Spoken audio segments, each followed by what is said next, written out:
Hey DTVlogs Squad, today it is just me, so what we were thinking is we would give you guys a little taster of the food, but we were thinking of starting a cooking series when me and Dylan make dinner or bakes and stuff. And yeah, so today I'm going to be making dinner for our family. We're going to be making like a fish pie, and I thought I'd bring you guys along, so yeah.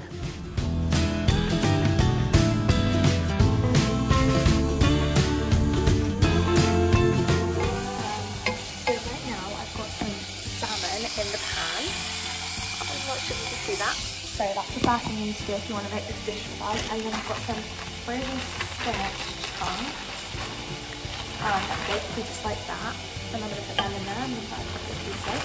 And that can just go straight in there from the freezer. So this is what it looks like right now.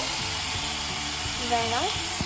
And yeah, I'm going to give that a stir, and then I will move on to the next step on how to make that. Once all the spinach chunks have like gone into like small pieces of spinach, what you need to do is you need to like take the pan off the heat, and once the salmon's cooked obviously.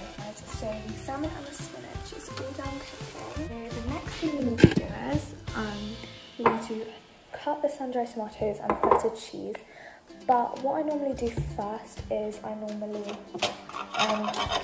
line our tray. Grease the paper on it first. So this is normally how I do it. Then I'm going to put the paper underneath and then do like draw an outline around it and then like cut it out.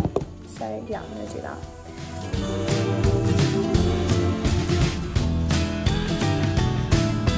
Okay guys, so as you can probably see from that time lapse, I've cut that out. So that's our line. And now we're going to move on to chopping the feta and stuff. So let's go. Okay. So let's chop. I'm going to start off by chopping the sun-dried tomatoes. So like this. What I do is I just grab one and I just slice one like into little pieces like this. So I've got like 4 pieces. And then I just sometimes chop them in half. And if you want to keep your workstation tidy, I have a big bowl that I'm going to put everything in at the end. So I'm going to pop them all in after I've done it.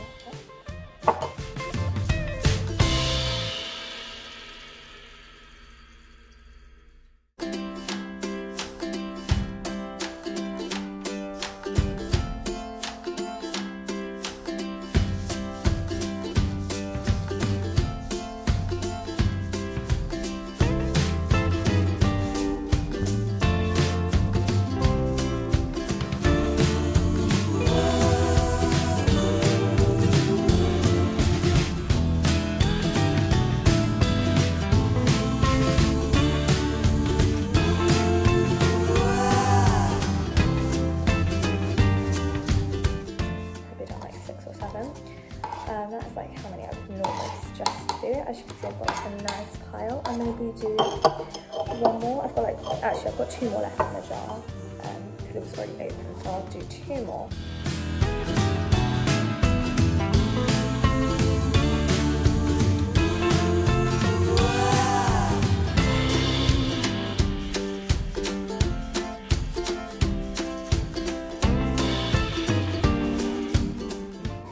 I'm going to pop them into the big bowl.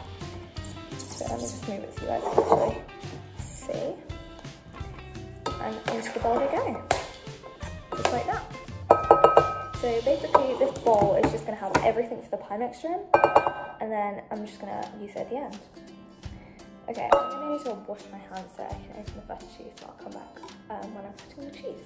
And one thing I do always say is with sun-dried tomatoes, if you do use them, they've got like some oil on the bottom, and you can use the oil from this to, I don't know if you guys have ever done it with pastry, but you know, you put some oil on top just and it gives a bit of colour, and then you know a bit better when it's cooked.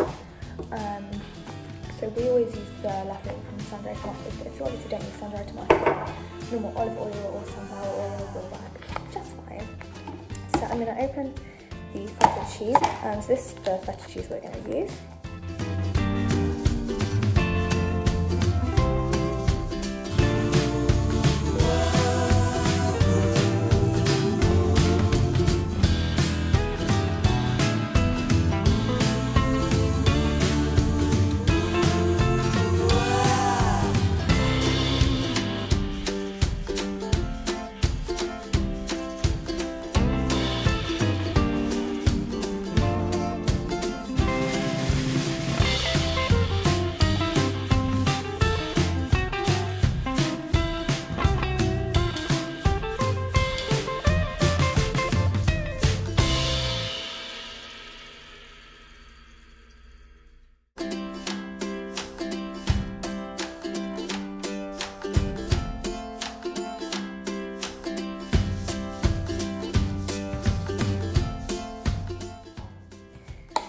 really that much once it's in the pie. Like if you look at how big the pie tin is, grab it. Like it's not that big. So yeah. Now what I'm gonna do is I'm gonna pop all the butter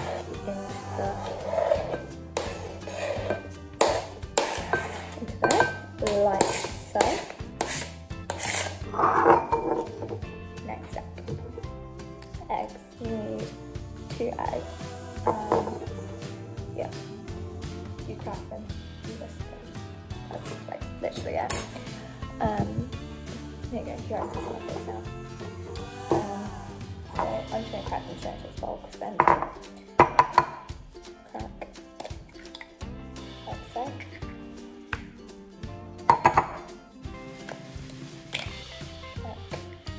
Like so. So then you have to have egg on my hand, but you have, I'm going to try and pick up my finger without getting egg on it. 2 eggs, and then we're just going to whisk it.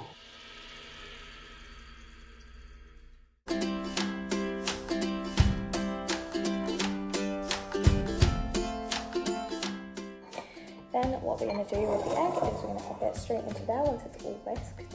This is what an egg looks like when it's whisked. That was very clever how I did it over the bottom and it tipped that way. What do you guys think? Yeah, so this is what our mixture looks like so far. And in a second we're going to put our spinach and our salmon that we picked earlier into here.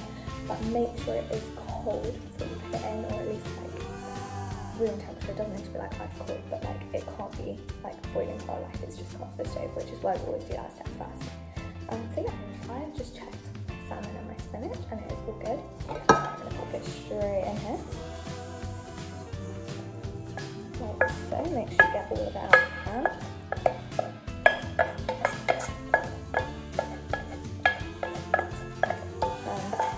Okay, now I'm just going to give it a nice mix. I'm going to be honest, at this point, it does not look the most yummy in the world, but I'll show you it does taste good, like honestly. Just make sure it's all coated, all mixed up, like so. It does look kind of gross, guys, not going to lie, but if you just trust the process, it does taste really good. It does taste really good. Okay, so once you get your mixture all done, this is all the stuff we're going to put in the pie. So onto the last and final ingredient, phyllo pastry. This is what we're going to use to make it into a pie. Otherwise it's just a mixture. So we've got a pan, and what we're going to do is we're going to take our phyllo pastry. Ours is already open because we've made this meal before. And what you're going to do is you're just going to get it out. Now I normally lay it onto the counter. If you're going to lay it on the counter, make sure the counter's clean. I know ours is. But like if you've got a pet, like just make sure, you know, if your cat's been on the counter, make sure you wipe up. You don't want like cat fur in the pie. It's probably not going to be the best taste. What we get is like really big sheets, and if I compare this to the pie, like it's a lot bigger than the pie, if you know what I mean. So I just cut it in half, because otherwise it's like too big to fit in the pie. It just overflows and then you have like a massive crust, which I guess it's nice to have a big crust, but it's not necessary. So I just do it like that, and you can make sure like there's bits flapping over, because we use that to make a crust. And so what you want to do is you want to each time you want to just lay them like that, so they're like not all the same way like that. So you want to like angle them different ways, but between each layer what you want to do, let me move this out of the way for a second so you guys can see what I'm doing. You want to get your oil and get a pastry brush. You want like this, you just want to dip it in the oil and then just sort of coat it like that on the pie and then put your next layer on.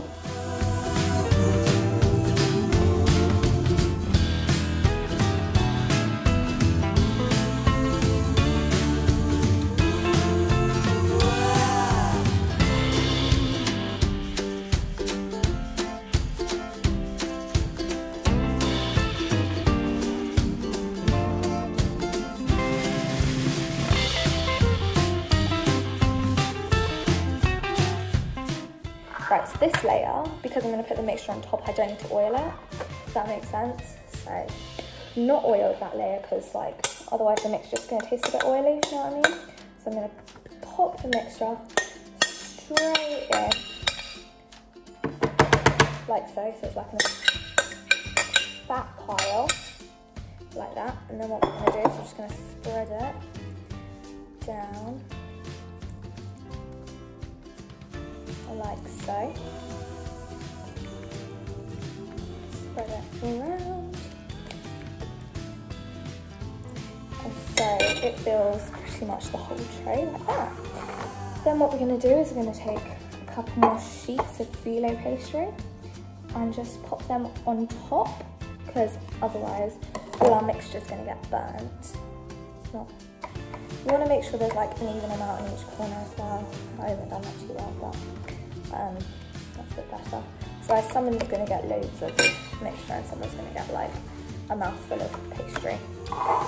Again, once you put it down on top of the mixture, oil it. Even on the top layer, you're going to oil it, because that's the bit you're visibly going to see, and that's going to give you the like signals and signs that it's cooked, because it's going to go like nice and golden and crispy. And I'm going to do 2 more layers, I think. Obviously you can gauge it for your own pie, how much layers you think you need.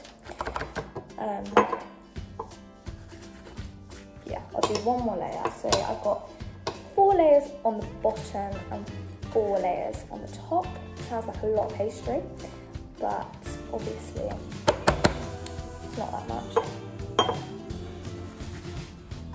And then there's oil in between each layer.